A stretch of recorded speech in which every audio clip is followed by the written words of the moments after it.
2015 GMC Canyon, First Drive. Looking at the new 2015 GMC Canyon in its natural habitat, moving on the street and highways among mid-size sedans, full-size pickups, and ubiquitous crossovers, it's not difficult to see why heads are turning. There is plenty to like about this all-new mid-size truck. From the outset, it's clear GM took all of the best experience, information, and research collected when re-engineering the larger GMC Sierra half-ton truck and smashed it into this new truck.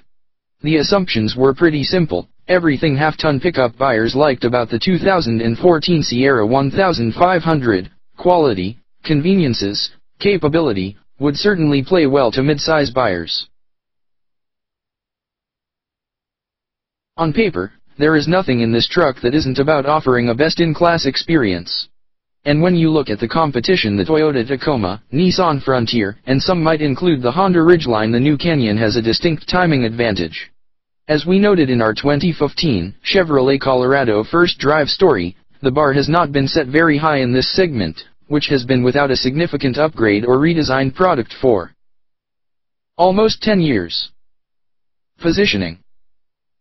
Naturally, we can't talk about the 2015 GMC Canyon without first understanding how it sits in the mid-size truck arena alongside its sibling, the Chevy Colorado.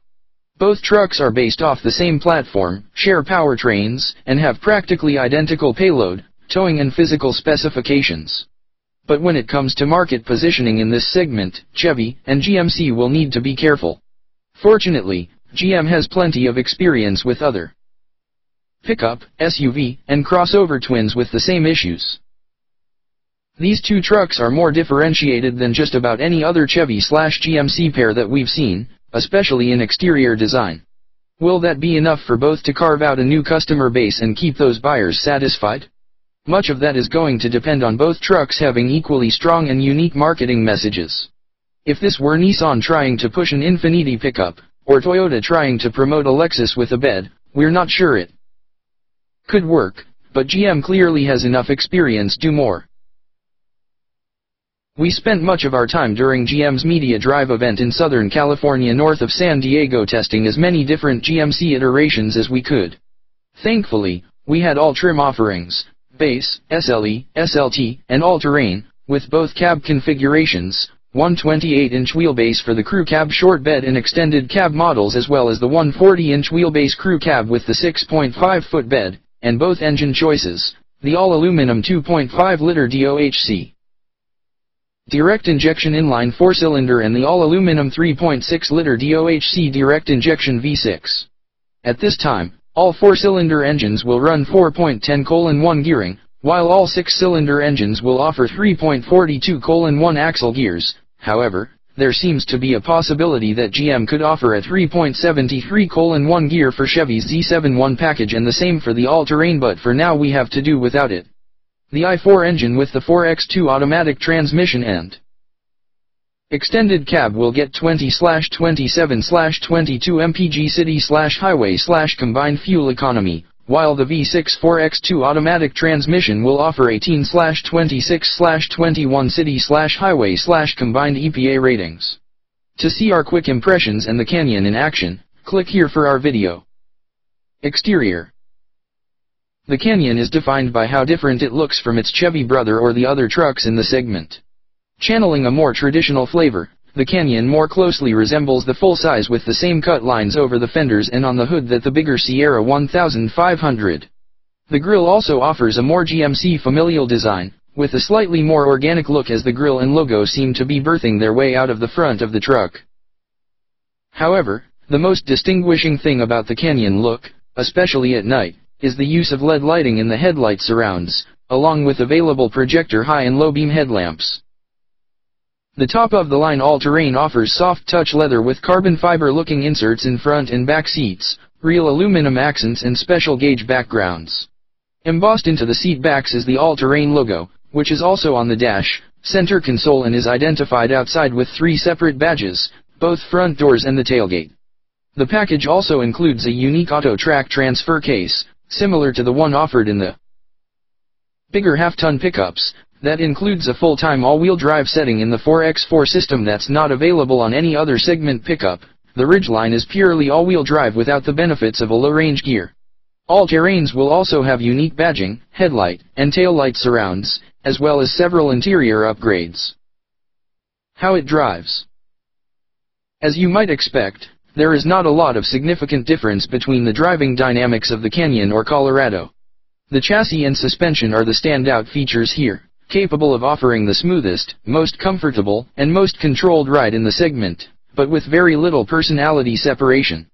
Engineers said that if both new mid-size trucks are to lure crossover and SUV buyers into the pickup arena, they would need to be soft riding, responsive, and refined vehicles with the options those buyers need. Not surprisingly, and like many small crossovers and SUVs, you'll find a front sway bar as thick as your wrist under the front independent suspension. We found the Canyon exceptionally controlled when driven enthusiastically through the Canyon roads, with a steering wheel that is not overboosted or too quick to return to center. There is little chassis snap or roll from this mid-size player, not something you can say about the competition. This is an easy vehicle to get comfortable with and drive smoothly, no matter your mood. On the highway, we found it quick to downshift in both engine configurations with plenty of power to keep up with traffic and pass the occasional lane hog. We did get a chance to tow a small boat, 4,500 pounds, and some watercraft, less than 2,000 pounds, and thought the Canyon performed well with both. We should note that the only way to get the 7,000 pound maximum towing capacity with the Canyon is to order the trailering package, only available with the V6, which gives you a stronger hitch, a 7/4 pin plug and a tow/haul switch for the transmission. The tow/haul setting offered a noticeably improved shifting experience, especially with the bigger load, but we had trouble seeing around or behind the boat with the one-size-fits-all mirrors. With tow/haul engaged, we liked how it held a gear longer when accelerating and was quicker to downshift as soon as our foot came off the throttle or started a descent. Canyons, and Colorados, are available with first-in-class safety features like lane departure and forward crash warning systems, just like the much more expensive half-tons. Pricing. GMC could be seen as taking a bigger risk than the Chevy Colorado because no one has ever tried to offer a premium pickup in the mid-size segment, where low prices and high value has always been a primary issue for buyers. GMC thinks it has a good solution to this risk by aggressively pricing the new Canyon relatively close to the Colorado, with specific configurations and a small number of select features only offered on the Canyon. For example, only the Canyon will get the stylized projector/LED headlights, a GMC trait across the lineup, a more sophisticated auto-track transfer case, one that offers an all-wheel drive mode, aluminum interior trim, soft touch padding on the instrument panel and doors, and a multicolor information center across most of its lineup. And Canyon is the only mid-size pickup to get the fully loaded, top-flight trim package, but no Denali level yet, which will likely have an average transaction price just above or below $40,000. Clearly this an upper limit GM is optimistically hoping bears fruit the same way Ford found its bliss with the F-150 Limited and Super Duty Platinum full-size trucks. Final remarks. As the first premium mid-size pickup debuts, it will be interesting to see how the upper-level trim package sales sort themselves out between Chevy and GMC. Whether we'll see a Colorado High Country or Canyon Denali will likely be decided after the first several months of sales. In the meantime, we like how GM has played to the Canyon's value-packed strengths, offering a ton of seemingly segment-leading technologies and performance in the entry-level vehicles, with a mountain of options and accessories, everything from toolboxes to ladder racks to exhaust tips and more. This is a good start for GMC. In fact, this probably bodes well for both brands. According to the Build Your Own GMC Canyon site, the only vehicle currently available for ordering is the crew cab long bed, starting at $28,575 including destination, but the rest of the lineup will come online in the next few weeks and includes extended cab long beds and crew cab short beds ranging in price from around $22,000 up to $40,000, depending on packaging.